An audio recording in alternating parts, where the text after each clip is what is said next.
ჩრდილოეთ კორეამ ამ კვირაში ბოლო 5 წლის განმავლობაში პირველად გახსნა საზღვრები დასავლელი ტურისტების მცირე ჯგუფისთვის.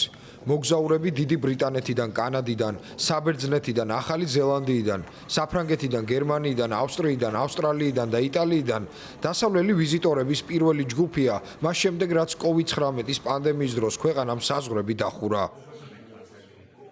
თუმცა როგორც ცნობილია, გასულ წელს ჩრდილოეთ კორეაში სათხილამურო მოგზაურობისთვის რუსი ტურისტების ჯგუფი ჩავიდა. პეკინში დაფუძნებულ ტურისტულ კომპანია კორეო ტურში განაცხადეს, რომ 13 საერთაშორისო ვიზიტორისთვის ჩრდილოეთ აღმოსავლეთ სასაზღვრო ქალაქ რასონში 5 დღიანი ტური მოეწყო. კომპანიის მენეჯერი საიმონ კოკერელი აცხადებს, რომ ვიზიტორები ჩინეთიდან ჩრდილოეთ კორეაში სახმელეთო გზით შევიდნენ. ქვეყანაში ყოფნისას მათ მოინახულეს ქარხნები, მაღაზიები, სკოლები და ქვეყნის ორი უმაღლესი ლიდერის, კიმ ირსენისა და კიმ ჩენინის ქანდაკებები.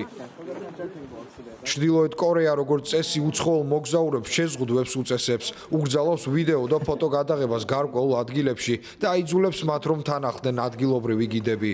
ქვეყანამ საერთაშორისო ტურისტებისთვის საზღვრები პირველად 2020 წლის იანვარში დახურა, როდესაც COVID-19 პანდემია დაიწყო.